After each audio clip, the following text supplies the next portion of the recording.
Welcome everybody officially. My name is Zach Veers and I'm the clinic owner and therapist here in Seattle. Just a quick introduction about me, how I got here and my background. So I was introduced to Egoscue when I was in college. So I studied exercise sciences and one of my professors had used this method to address his chronic back issues. He was a golfer, had scoliosis, and this method really was a life changer for him and getting him out of pain. And so he was a big fan, and so he taught about it in some of my classes. And at the time I thought it just really made sense. I really liked the idea of using exercises and stretches to change our posture and how we feel and allowing us to heal naturally. So I did some personal training and I was, still trying to figure out what I wanted to do after I graduated. But I thought, oh, this could be something I could use to help my personal training clients. And, didn't really think it would be something that I would use personally because I was young and invincible, right? This is an old person's thing. Well, turns out I started having a lot of back and shoulder issues when I played racquetball in grad school. I was playing a lot. And so I thought, well, maybe I should give this Egoscue stuff a shot. And so sure enough, my professor assessed my posture. We kind of show you some examples of that, but I got to see exactly what was going on with my body. And then it just totally made sense why I was hurting. It wasn't the racquetball's fault. It was the body I was bringing to the court was not in a good position to begin with. So I immediately felt the difference. I started feeling better and was able to keep playing racquetball at a high level. And so it got me out of pain and kept me out of pain. And so I decided I wanted to, help other people experience the same thing. So I got certified and got a job in Portland, actually working with Kelly and her husband, Martin, in the clinic there out of grad school. And so I worked there for about 1.5 years and got more experience, of course. And then about 6 years ago, moved to Seattle to open up my own clinic here. So I've been here as 6 years, I guess getting close to 7 now. In January, it'll be 7. So that is, and I don't play racquetball anymore, unfortunately. I've played a few times in the past few years, but I've converted to pickleball. So if any of you are pickleball fans, we should chat. So Kelly, why don't you introduce yourself? I love it. I'm so glad that I still get to work every month with Zach remotely on our workshops, because I definitely miss having him here in Portland with us. But Martin and I own the Egoscue Portland Clinic, and I have been doing Egoscue almost 20 years now. So I started off as a personal trainer, read Pete's books and thought, wow, I could really help all my clients with this and myself. So I started off with the same things as everyone else: posture photos, gait analysis, functional testing to find out where my muscle imbalances were. And I got a personalized, customized program for me. At the time, I had neck pain and got rid of my neck pain, started helping my clients at the gym, then converted completely just to Egoscue specifically, became fully certified, and then even got a chance to work for Pete himself for 2 years down in San Diego, which was such a blessing. I learned so many great things from him, and just working at the corporate office with lots of tenured therapists. And then, of course, Martin and I started dating long distance way back then, and then I ended up moving back up here because we got married, and now we're co-owners. So that's in the short, our story. And so, sleep is something that we talk about all the time with our clients, and people have so many questions about sleep when they come in. So I think it's really a great topic for us to talk about at large. And this might be information that you've heard before. It's a good reminder, or there might be some new things that you're like, oh, wow, like I didn't know that, or I hadn't thought of that. Why don't I try this? Versus that. Or you might hear some information here and think, oh, wow, I have this whole other idea. It could spur some new ideas for you and for us, all of us. which is great. You know, when people come in, a lot of times it's, you know, I'm not sleeping well, I'm in pain, you know, or I go to bed and I wake up in pain, or either in the middle of the night or in the morning, I'm stiff, I'm sore, I'm tight, right? And so the big thing at Egoscue is, okay, well, you know, it's the body that you're taking to the event, whether it's racquetball, like Zach said, or, you know, to the gym to work out, or out on your walk, out on your bike, out swimming, right? If you're having pain, we have to start looking at, well, what are the root causes of that pain? And addressing those key issues in the posture and in the alignment that you're taking to the event. And your bed is no different than any other sport, or even vacuuming for that matter. So, you know, it's not the bed, it's not the pillow that you're using, and it's not how old you are, because, you know, all your body parts are the same age. And why is it that if you go to bed and you wake up with only back pain, or only neck pain, or maybe one-sided pain versus the other sided pain, you know, your whole body is all the same age. So that kind of debunks that theory, right? So we're here to like really learn about what the root cause is of the pain that you're dealing with before you go to bed, in the middle of the night when you might be waking up, or in the morning. All right. And so you may have seen this picture in the book, or when you've been in for a visit with us. This is the first thing that we show clients when they come in after we've taken their posture photos, their personal posture photos. And we compare them to what we call Function Freddy. And so this is just a picture from a textbook, right? An anatomy textbook, of how the body is designed, right? And we all have 8 load-bearing joints: 2 shoulders, 2 hips, 2 knees, and 2 ankles. And how those are in relationship to each other in an upright position make make a big difference in how you stand, walk, and move. And so I like to preface this by saying, like, no one ever looks perfect, right? You couldn't look perfect unless you lived in a bubble, in you know, a movement bubble, and you were conditioned from childhood with no accidents, no injuries, no anything, right? No one would ever look like this in the real world, because, you know, our posture is really a snapshot in time of everything we've done up until now muscularly, and all the stimulus we've taken in from our environment. So we really use these pictures to just help give us a clue and an insight, and to get us to start thinking about our own posture, because posture is subconscious. So it's really important when you come in for your first session, or today, you're going to start putting on your own posture therapy goggles, and you're going to start thinking about and feeling into your body to see, well, what is going on in my body, and what do I look like posturally? What really could be contributing to my discomfort, my physical limitations, and my sleep disruption.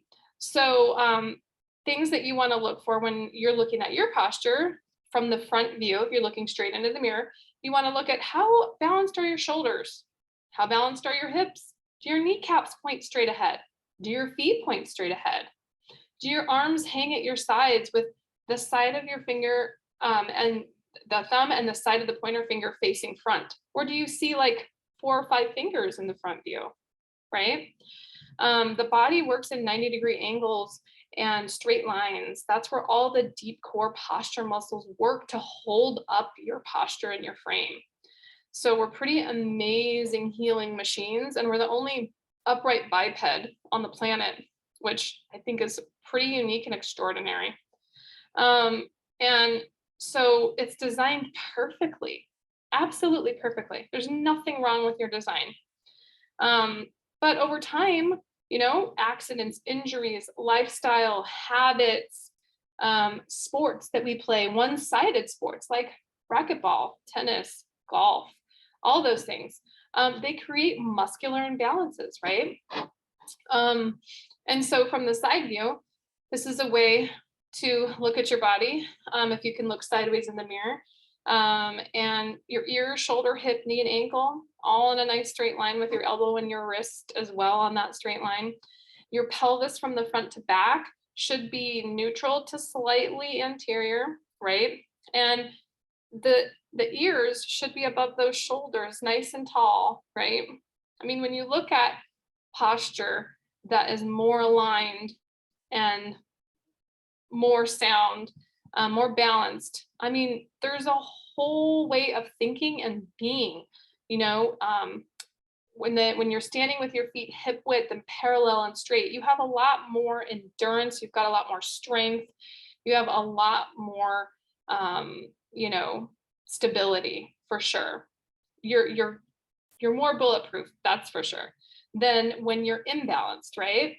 When you're imbalanced, your balance is off, and you can, when you walk, you might shuffle, or you might catch a toe all the time, or trip a lot, or have a hard time going upstairs, that kind of thing. Have a hard time getting up and down because, you know, the muscles just aren't in the right position, the right alignment to actually work properly for you. So there's lots of things that go into having posture that's more aligned, and you can utilize the muscles more effectively, and being out of alignment, aka sleep, right? So common symptoms associated with sleep. How many of you, you can raise your hand, have any of these symptoms when you sleep?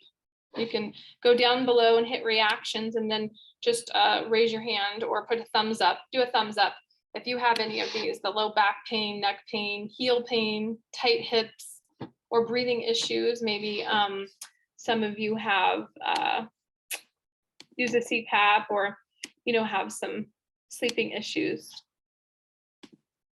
So I only see a couple hands, but I'm assuming there's probably more, and that's why you're here, right? Does anybody have any issues that isn't on this list, maybe that you're curious about? We can talk about that too, but if you're comfortable sharing, of course. Yeah, you can unmute yourself and share, or put it in the chat, whichever you feel comfortable with. Anybody? Dare to be bold. I'll be bold. Good, you go. Just recently, and by the way, I work with Martin in Portland. And I've known about Egoscue for a long time. Anyway, I have just recently, I during the day, it doesn't bother me, but when I'm laying on my left side, my left hip is giving me pain. And it sometimes goes down the leg, and then I'll turn over on the right side, and then they'll sometimes, as I'm sinking into the mattress, it'll also bug me as I'm laying there on my right side after a period of time. So I'm kind of bothered by this left side, and I'm like, what have I done with my hip that is causing me this? Yeah, okay, that's another great one to add to the list, because that's also something that's very, very common. Absolutely. Yeah, thanks for sharing that.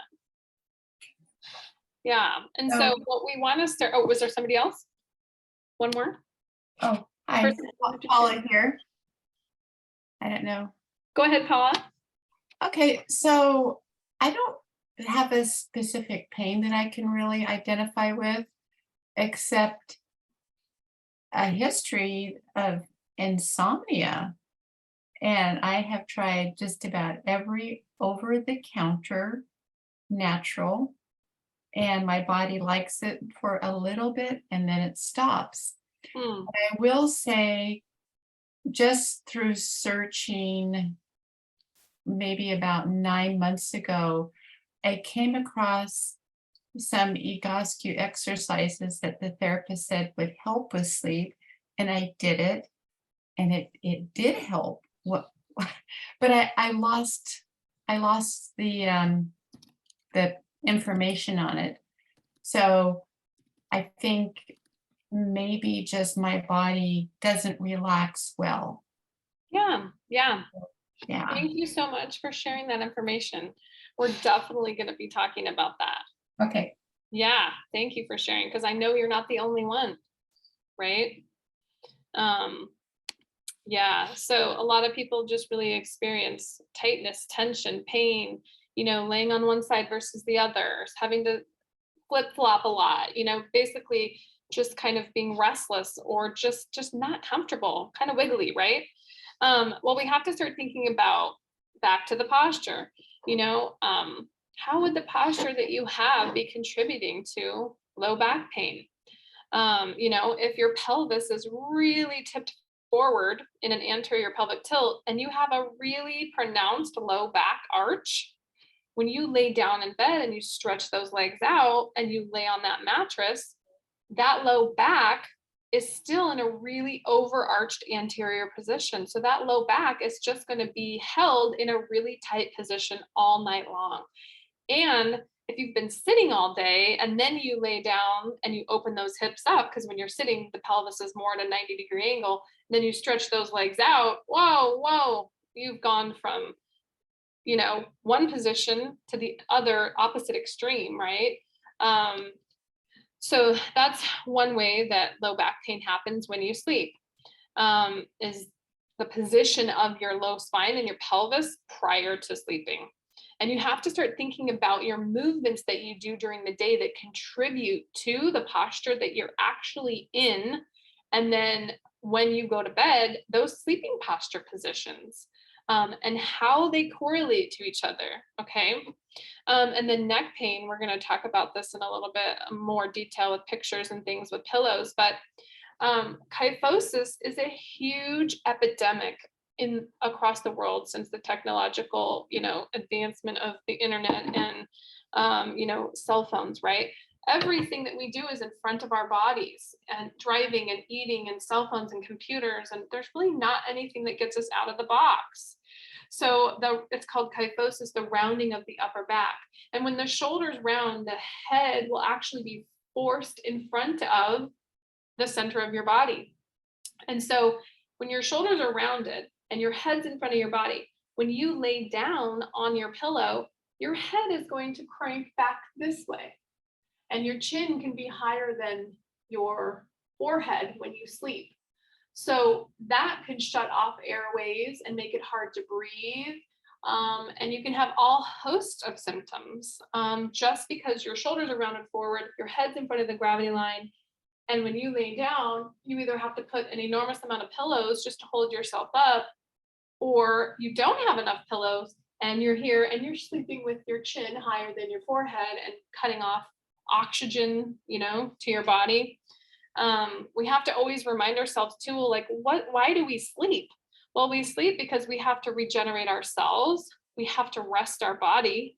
And we've got to detox, right? So if you're waking up feeling achy, painful, tired, you probably weren't getting, enough rest to fully repair the cells and to detox the body. So anything that we can do to set our bodies up for a better night's sleep, getting more oxygen into while we're sleeping, and better posture, better position, more comfortable sleeping, we're going to be able to detox and cellular repair so much better. Heel pain's another one that we talk about a lot. Is like people will have plantar fasciitis. They'll sleep with their heels into the bed and wake up and their heels will be tight, right? And there's a whole host of posture reasons why that could happen. When the fasciitis in the feet get inflamed, we have to start looking at, well, what is the foot position? Do your feet point out? Do they point straight? What position is the knee in?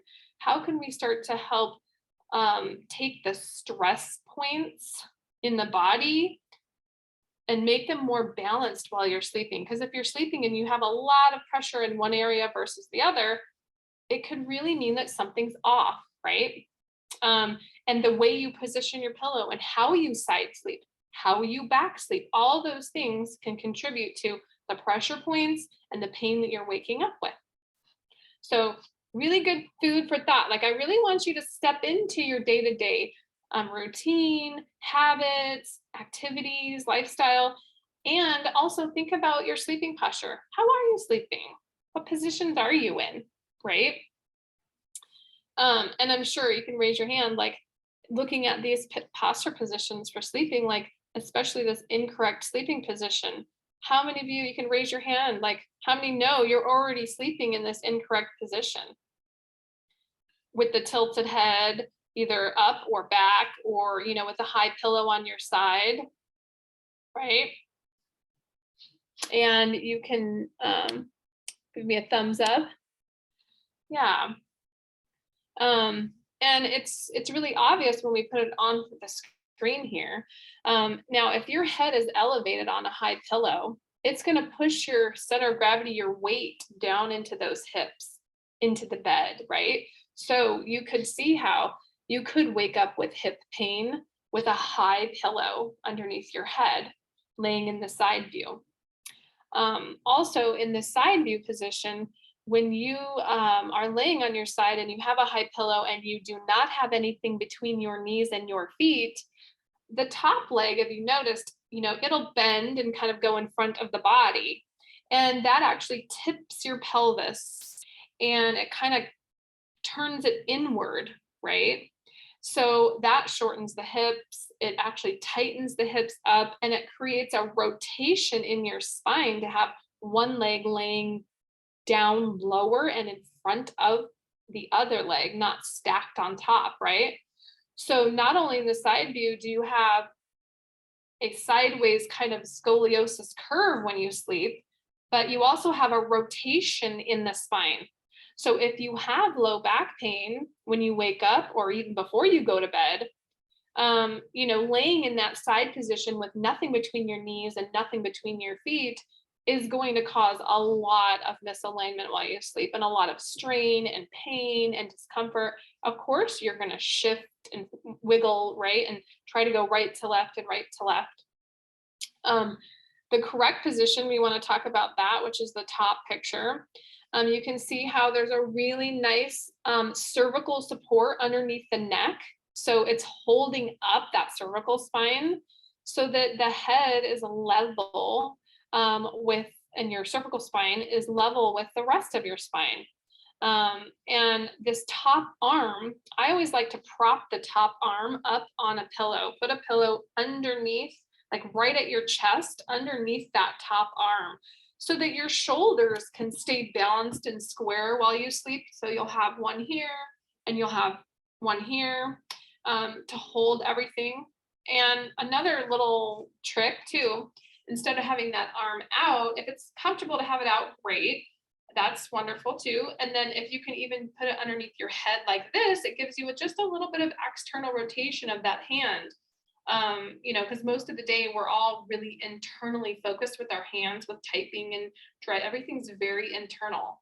So even just having that hand underneath the pillow and having the pillow between you and your hand, your palm, that's helpful and supportive. And it takes a little bit of that pressure point, those pressure points, shoulders, hips, and feet, and balances it out a little bit. And then my favorite is made a huge difference for me. I always joke and say that, once I was pregnant and then I had kids, I developed what's called pregnancy pillow syndrome, because when you're pregnant and you have this big round belly, you're just not comfortable. So I adapted with all these pillows to help me get comfortable. But it actually was the best thing for my posture. And even though I'm done having kids, my kids are 13 and 8, I still use all the same pillows. Because I have one between my knees and my feet, which is a body pillow that I use. And it helps keep my pelvis square and my knees and my feet nice and square while I sleep. And then I have, of course, one underneath my head and then one underneath my arm, so that my spine can stay straight. Ellie, we got a couple questions, by the way. Yeah. About this. So someone asked about sleeping on their stomach or on their belly. So we don't have a slide on that. And I think, Kelly, you can chime in on this, but mostly because it's not really a great position to sleep in. There's a few reasons. I mean, if you think about, if we're trying to sleep in a position that basically keeps your body in neutral or not as stressed out or unnatural position. And when you're on your stomach, you're either going to turn your head to one side and sleep with your head twisted for who knows how long. And that can lead to, you wake up with a kink in your neck or something just from having it rotated, to one side for too long. Also restricts your breathing. Low back pain A little too. more extension in your low back. So just depending on your posture, that may not be a good thing for you. And the other thing to remember is these are all ideals, but the most important thing here is that, you know, the quality of your sleep and getting enough sleep is more important than the position you sleep in.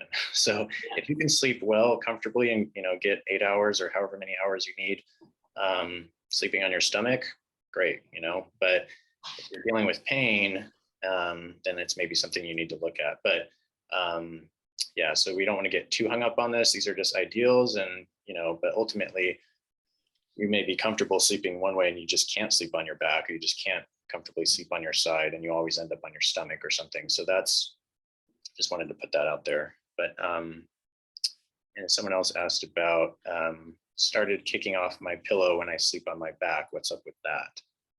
So Started kicking it off the bed, like you're not using it. Is that what they mean? I'm assuming so. Yeah. On my back. That's great. Yeah, because your pillow is probably too big, kind of like this middle picture, or keeping your head up too high, and so you probably feel more comfortable with a little pillow or no pillow at all, which is fine. You know, that keeps your back nice and neutral.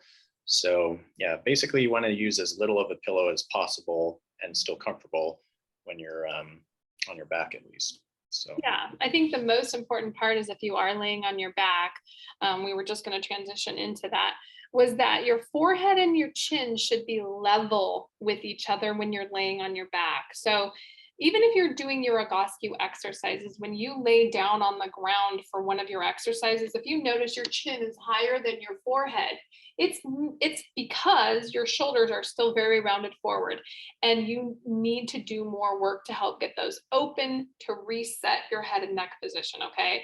And the same goes for when you're sleeping on your back in your bed. If you're noticing you're still rounded forward and your chin is higher than your forehead when you lay down flat on your back, then you need to prop a pillow up underneath you at least an inch or two. There's usually, you don't need more than that usually, but if you do, that's okay too. To get the chin and the forehead level so that you can get oxygen into your airway. Now, in this neutral position on the left, there is no support underneath that cervical spine. I do kind of like having a little bit of support there, but not too much like in the tilted back photo where it tips his chin back. You know, this isn't CPR. You don't want to, you know, head tilt, chin tip, you know, and then no. Like you want it level and you want a little bit of support there, but not excessive. And then like Zach said, sleep is king. However you need to get sleep because it's so important. Your sleep is where, you know, you're going to repair those cells and build muscle, right? That's where you're repairing your muscles and detoxing the body. So any of the workouts that you did during the day, or any even of your Egoscue exercises that you do during the day, you know, you're repairing and, you know, resting and rejuvenating those muscles while you sleep. So I would say, like, don't force yourself into trying to sleep into a new position. If you're getting really frustrated or anxious or you're losing out on sleep, then go back to what you know and what you can do, and then make slow changes. You know, try a pillow just under the arms, or try just the pillow underneath the knee or between the knees and the feet if you're a side sleeper. Or if you're going to try laying on your back, try going down a little bit in your pillow height, like a little bit and a little bit over time, like gradually modify it to get to the position that feels better, right? But also we have to think about, well, what are we going to be doing prior to bed? How can we support our sleeping habits and make it feel better to sleep in a better posture position throughout the day before we actually even get to the mattress, right? Because if you're getting up in the morning and you're rushing, you're getting to work, or you're just, you know, got your to-do list and it's so busy, you've got so many things to do. I know how those retired people are. The list is never ending of the people they're helping and the things they're doing and the places they're going, right? There's usually not a lot of time for exercises, not until like the end of the day, right? So, but you notice throughout your day, you might be, kind of doing busy work and kind of running around or sitting a lot if you're driving, or if you're still working full time, you're getting up, you're rushing around, you're sitting in the car, you're sitting at work all day, you're exhausted after work, you drive home, then you come home, you sit, you rest, you eat, you watch TV, you relax, you go to bed. Well, you didn't move your muscles and get them fatigued and get them, working. So your body is probably not tired, even though your mind is. And remember, we're so overstimulated with everything that's going on around us. Everything's like 1,000 miles an hour right now. So it's really important that throughout your day, you start putting in posture positive stimulus to help move the muscles and move the body enough to be fatigued when it's time to go to bed, not just your brain, your body. You got to include the body too. And so I'm not saying go out and walk an hour a day. I mean, that's great, but maybe you don't have time for that. Maybe you need to break it up into 10-minute intervals throughout the day. Do some of your exercises in the morning, Egoscue exercises, do some in the afternoon, do some in the evening, like break up your program so that you're getting positive posture stimulus and movement throughout the day to help support your daily activities and support your sleep. Okay. And then also if you like to walk, if you like to exercise, you like to work out, think about when is the optimal time for you to be working out. Do you have a hard time settling down at night before going to bed? But you work out in the afternoon, evening, that might be fueling why you might have a hard time settling down. And if you've got to do it, then great, but try changing your schedule to see like really what helps support you sleep the best. Is it moving more in the morning, more in the afternoon, more in the evening, or more throughout the day? Like really start thinking about your movement habits and how you can start to rearrange them or shift them to support your sleep. And a bedtime routine, that is so important. There's a book that I love that I refer to clients all the time. It's called Change Your Schedule, Change Your Life. And it's all about like chronobiology. And it's a huge topic right now. I love that book because it talks about like, well, when should you exercise? What should you eat? And then when should you sleep? Like, what's your sleep habits and patterns? And I love the bedtime routine in that book. You want to shut down your technology, like an hour to 2 hours before bed. We're so inundated, right? So shutting that down. And if you are going to be on screens, it's really great to have the blue blocking glasses, the yellow tinted glasses, if you're going to be on screens at night, even during the day, just to help block that. Now they kind of build them into your glasses, which is great.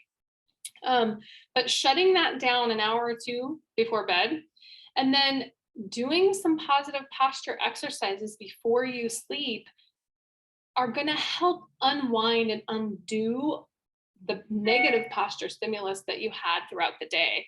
So I think it's great to have a place in your house that you have set up where you can go to do a few exercises, decompress, let go of the stress of the day, right? Get your mind and your body ready for sleep. Okay.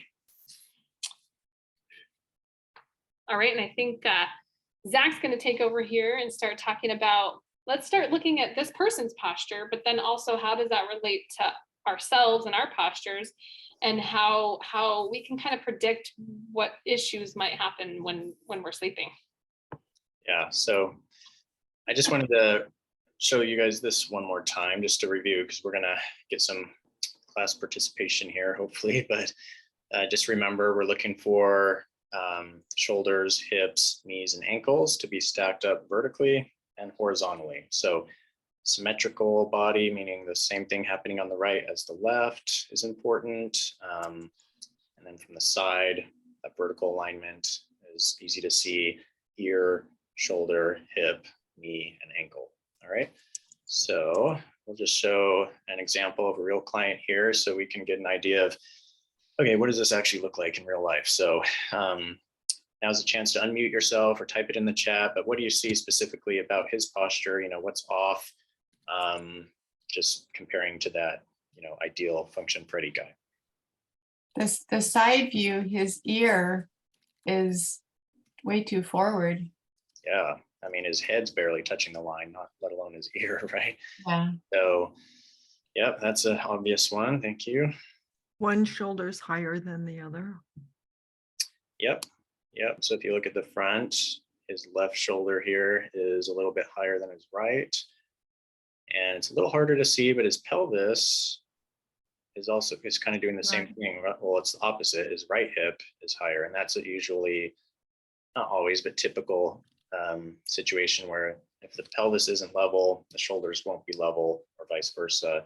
They kind of work together. So if you see a shoulder that's higher, you can almost just assume that you've got some asymmetry in your hips too. So good.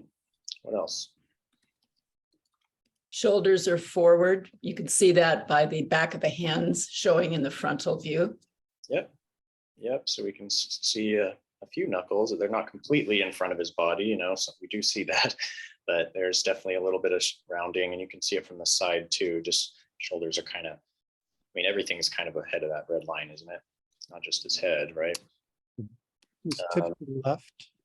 Yep, tipping to the left, right? So the center line, we have it centered at the bottom, right? Like where his feet are, it's in the middle. But even by the time we get to his knees, it's no longer centered because he's shifting his entire body off to his left side, right? Said pelvis tipped forward. Yep, knees and hips are forward. Yep, so everything is almost like he's standing on the balls of his feet, not so much on his heels, right? So good. So now think, why does this matter? Like, right, how does his posture affect his pain or his sleep? What might be the consequence of this? Just hypothetical. I can tell you what his problems were because I worked with him, but I want you guys to guess.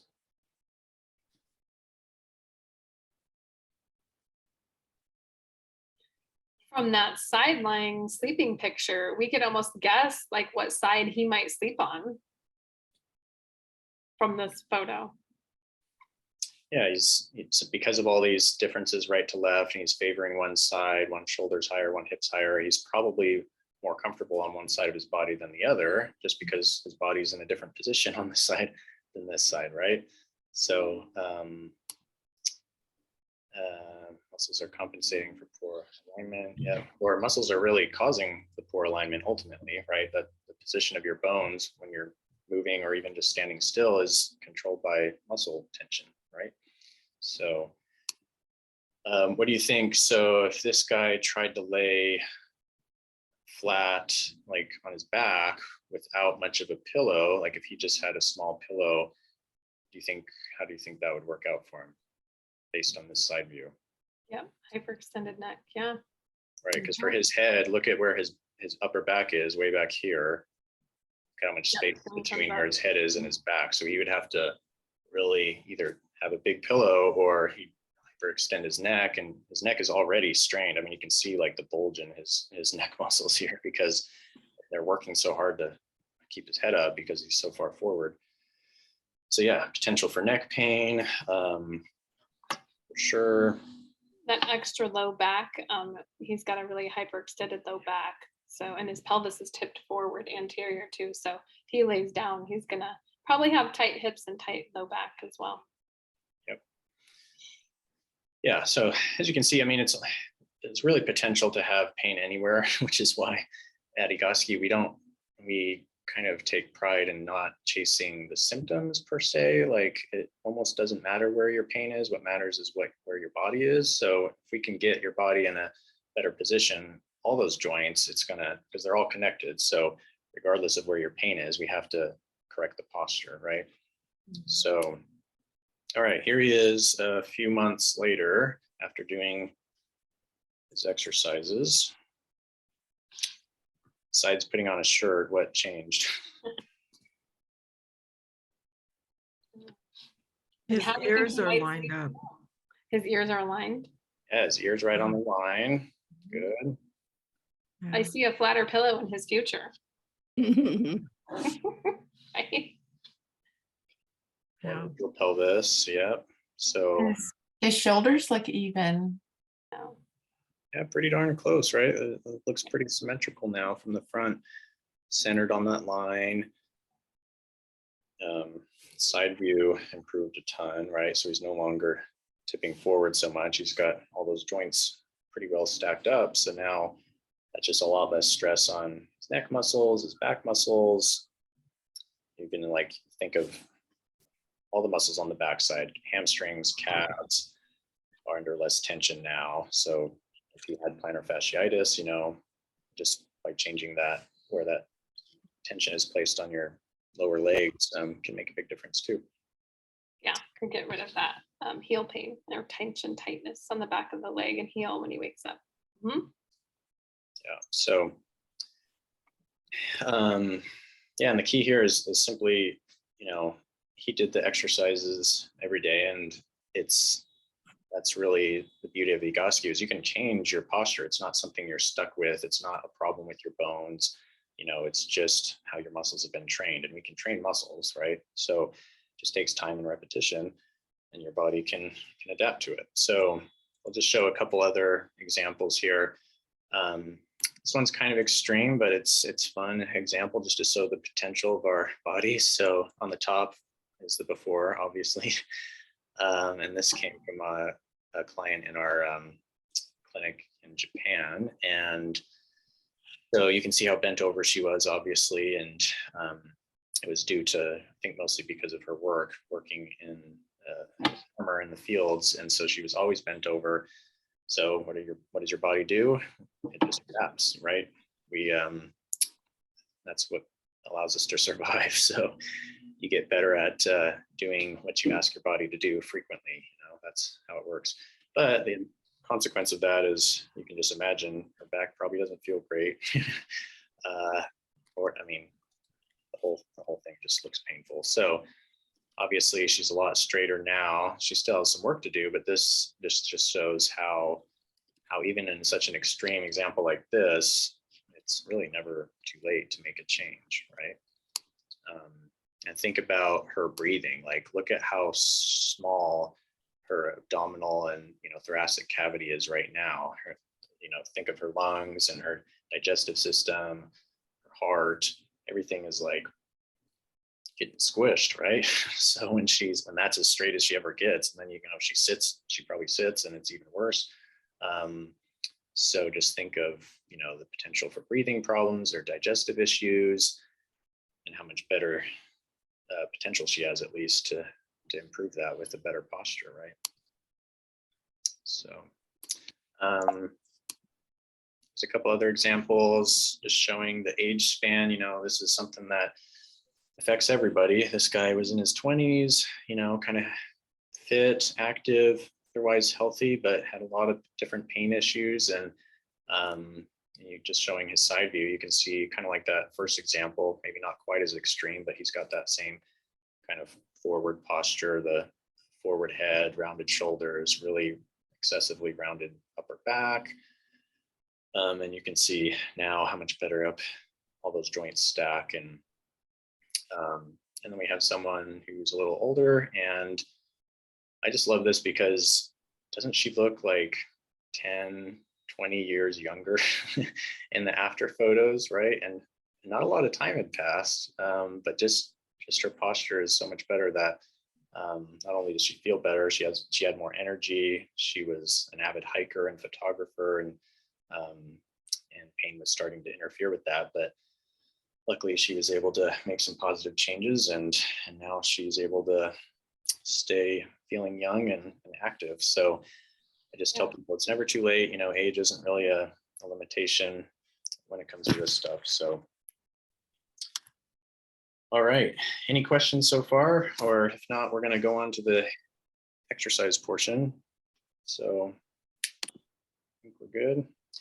All right. So caveat before we do any of this stuff, obviously everybody has different bodies and different abilities. So try to pick exercises that were relatively simple and safe, but this isn't medical advice. So if anything doesn't feel good for you, then stop or let us know, and we can maybe give you some modifications. But these are just generic exercises that will kind of address a lot of the things we're talking about today, and will could help your posture and help you prep for sleep.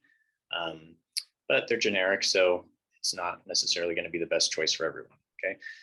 So before we do anything, we want to do a little self-assessment. So we can't take everybody's posture photos right now, but we can do a little assessment without the camera. So I'm going to stop sharing this for a second.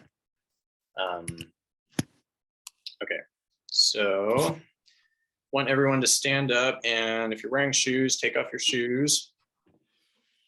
Socks are okay, but just want to be able to feel the ground. Okay, so just march in place a few times, kind of shake out your arms, shake out your legs. Don't look at your feet, just stand however you feel is natural. No cheating here, okay? Just put them where you think is normal for you. And if you want to even close your eyes so you can focus a little better, we're just going to stand still and just pay attention to what you're feeling on the bottoms of your feet. Specifically, like where is the weight distribution or where is the pressure? Is it the same on the right and the left foot? Maybe you feel heavier on one side.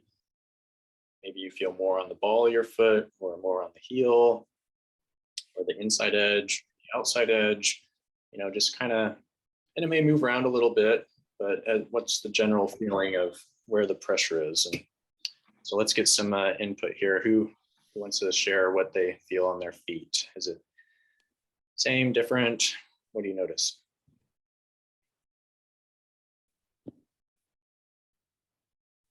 Everybody's perfectly balanced. Paula? You're muted still.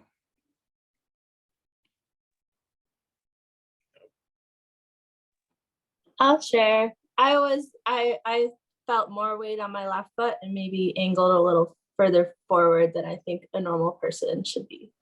Okay. So when I tried to rebalance it, I felt like it felt better. I could tell a difference when I felt like I was trying to even it out. Okay, cool. So more on one side and more on the front of the foot. Great. Anybody else? Ben says, inside of my feet and mostly the ball of the feet. Julie, I roll onto my left foot and turn it out more than my right. My shoulder feels lower. Such great insights. You guys are starting to bring that posture conscious now. And that is the number one first step in Egoscue, to learning more about your body and understanding it, and then beginning to start to treat it with exercise. Yeah, so this is just a thing you need to try to change right now, just an initial assessment. And the reason we ask about the feet is because that's just a kind of an indirect way to measure how balanced your body is. If everything was stacked up the way it's supposed to, you would feel the same amount of weight on both feet, right? Because we're centered.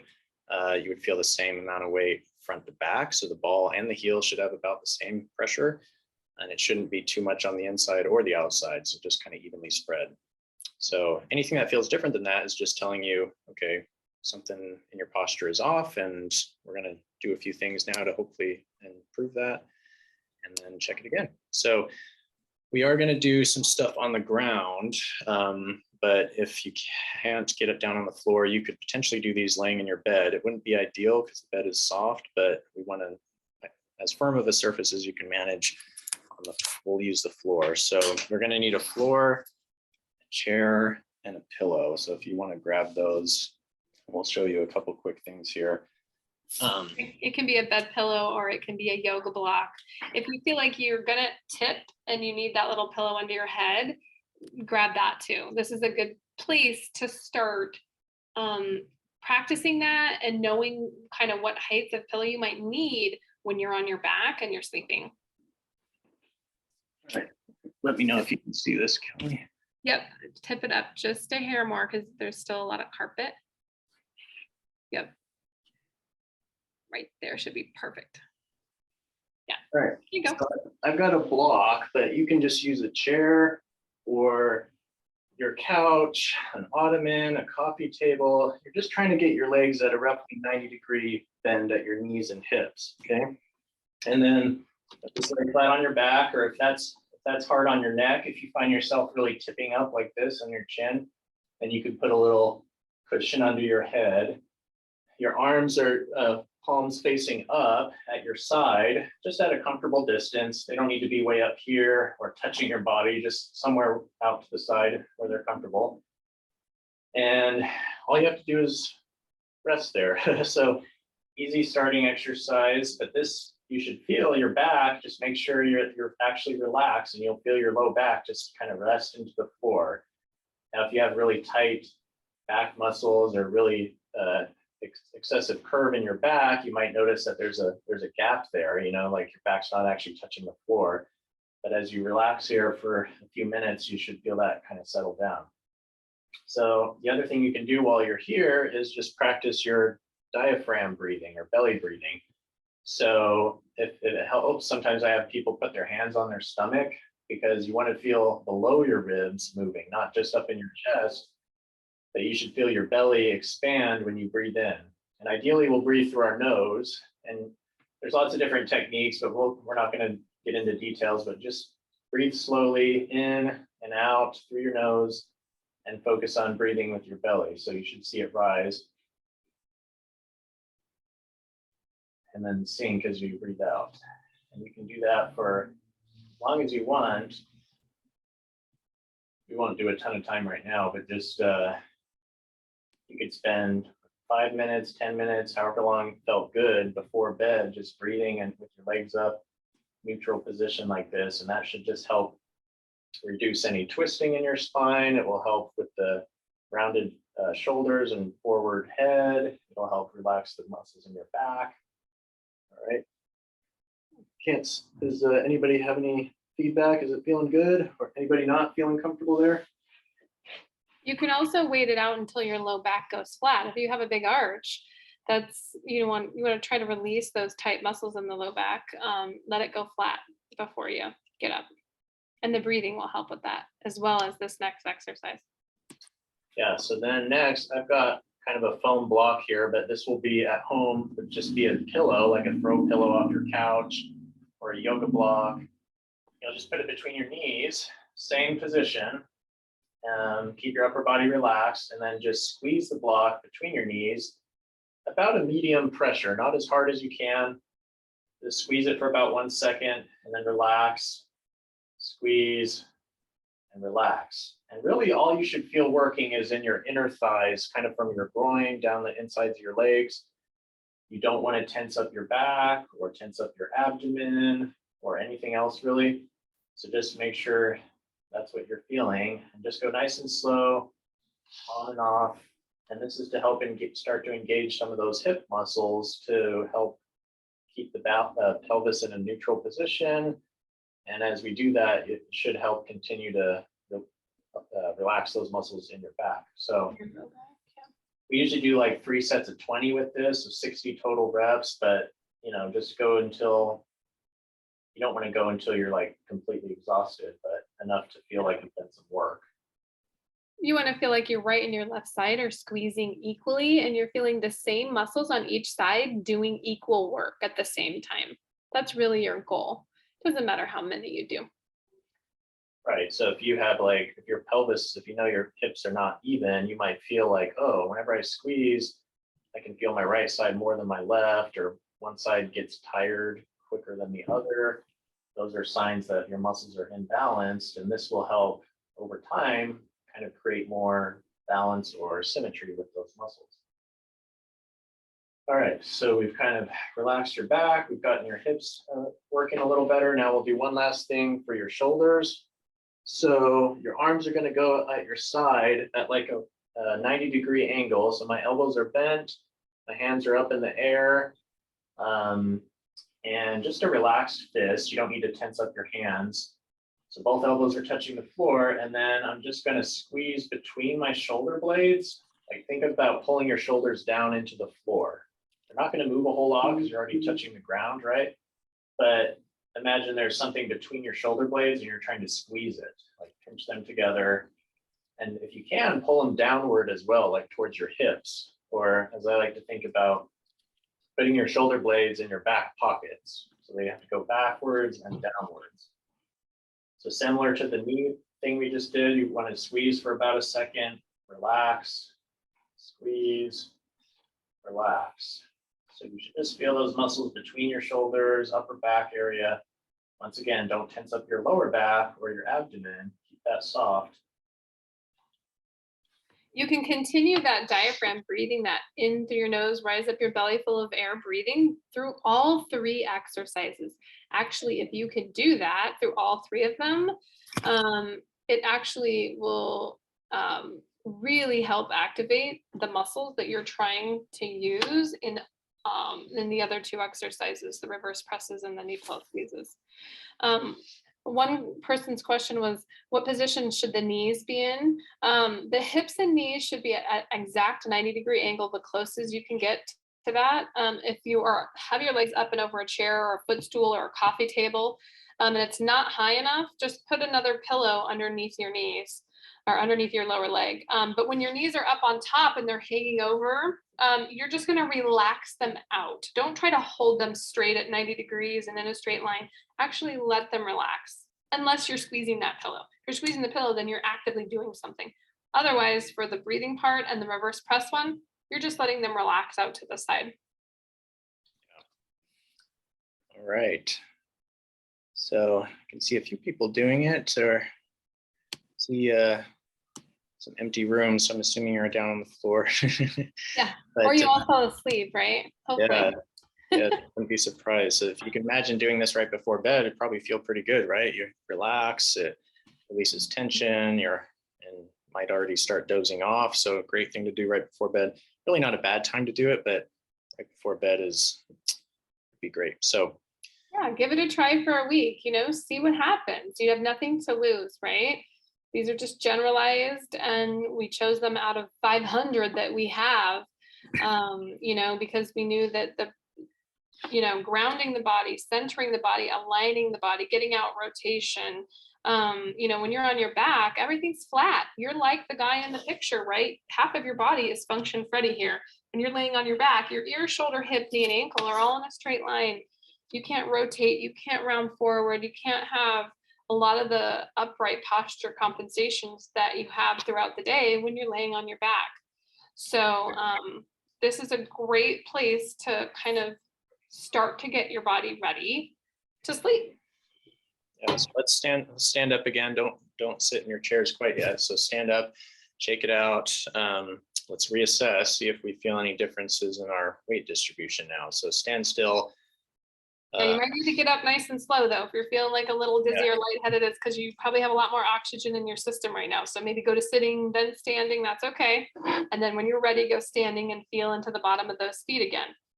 Yeah. And So then, what do we feel now, and what's different than 10 minutes ago when you checked before?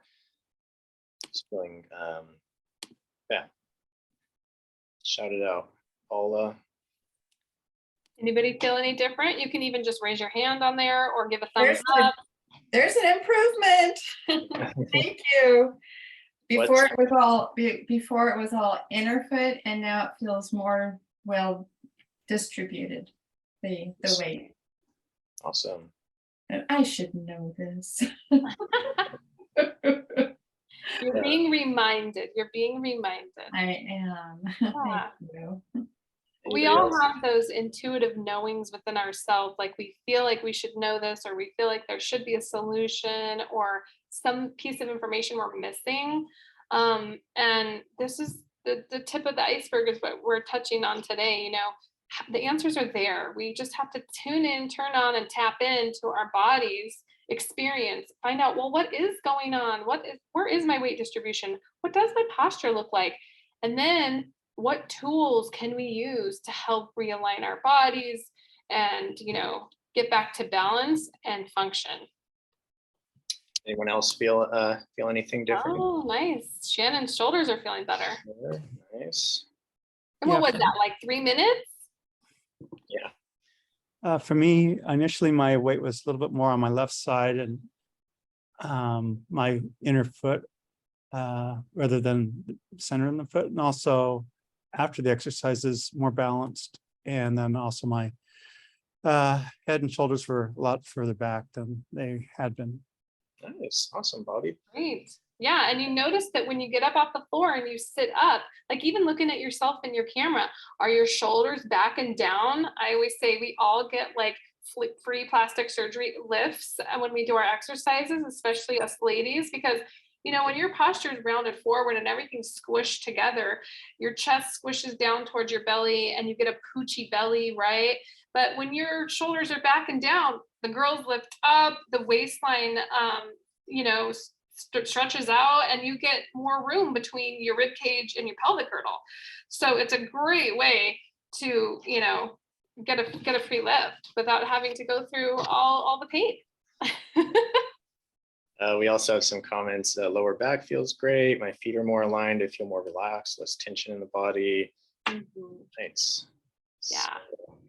You're having a stressful day at work, get down on the floor, spend 3 to 5 minutes and give yourself this break, a reset. It's such a good practice. You know, we're all just so overworked, so over busy, so overstimulated that it's so great to get down and just rebalance, reset, ground into the actual ground where you're at.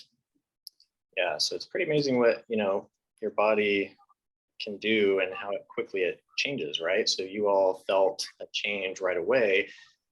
And now it's not permanent, right? You're sitting here and you're gonna get up and get on with the rest of your day, and you'll probably go back to your old posture, maybe even within minutes, you know, and that's okay, because it takes time and repetition to change those things.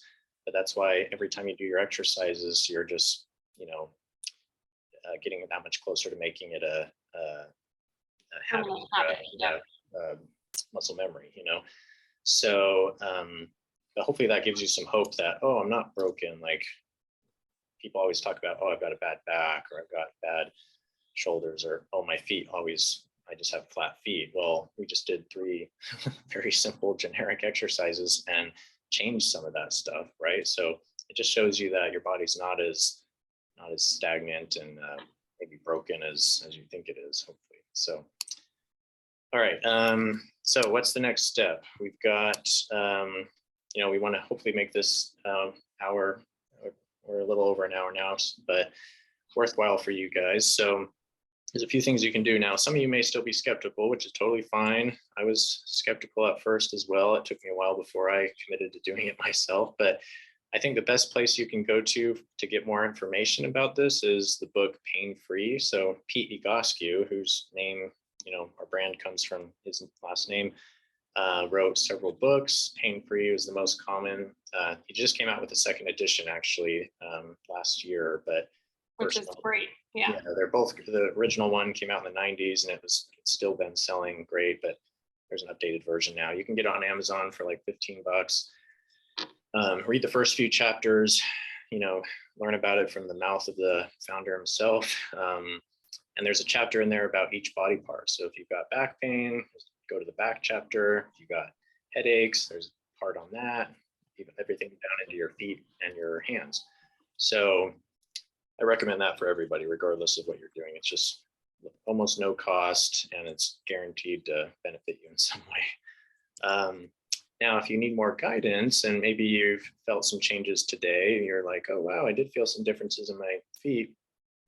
I've got this weird thing with my back, or I've had surgeries, or I'm a unique case, you know, is this really going to be able to help me? Well, we're here to answer your questions. Kelly and I are offering free posture evaluations. So what that means is you can come into the clinics or just do it on Zoom like this, email us your photos. We'll tell you how to do that. And we can look at you and put lines on there so we can compare, just like we did with some of those example postures, but that way you can see exactly what's going on in your body and kind of connect the dots of, okay, well, this is why my neck is hurting because X, Y, and Z is happening in my posture. So we can help you just understand a little bit more about what's going on, why you have the pain.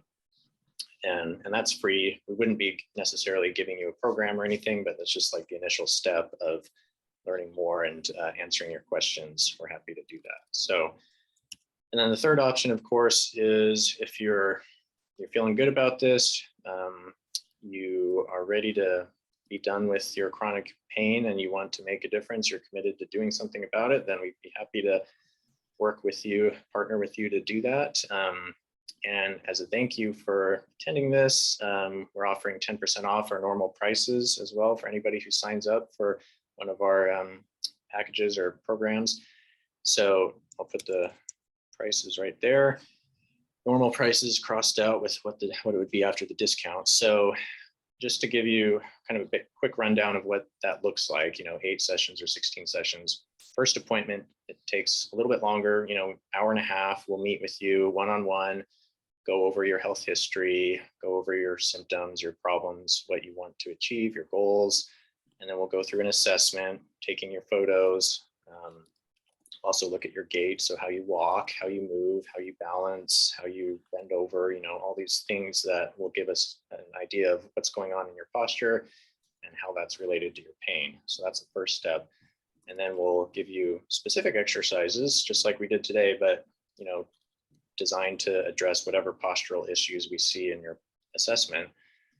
Go through that together, make sure that it works well for you. And so you'll go home from the session with all your instructions on video and pictures, so you can do it at home successfully. And then we typically like to meet on a weekly basis at first, so that we can reassess, make sure you're doing things correctly, because the form is really important.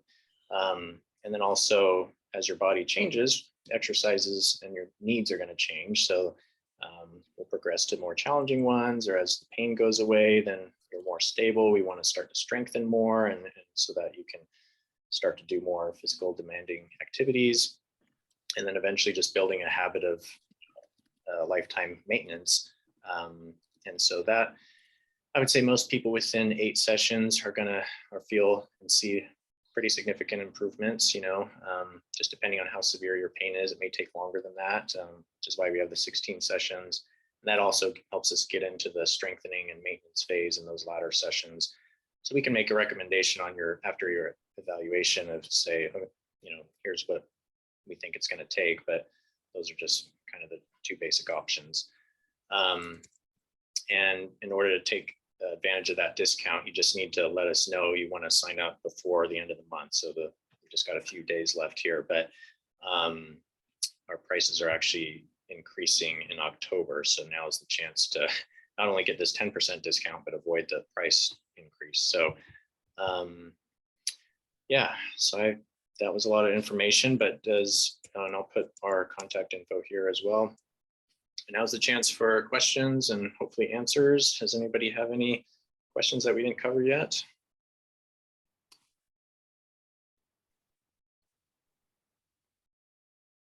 Got some in the comments. Do you have any opinion about rowing machines? Rowing machines? They're not my favorite. I mean, there's not, I think at Egoscue, our general approach is like, our bodies are made to move. Like, we need to, exercise is great. There's all different types of exercise and movements. As long as you're keeping things in balance, I think that just about anything can be good, so rowing is not inherently bad. But if that's all you did, then I would say, well, maybe, we need to do something else, that because you're kind of stuck in that seated position, you're doing a lot of bending forward and bending back, but you're not taking your hips through a full range of motion. You're not, so I don't know if that answers your question, but I think Yes, it can it be does. fine. Yeah, as part of like a balanced routine, maybe not the best if you've got like a herniated disc at the moment, right? You probably don't want to be doing a ton of rowing, but in general, it's fine.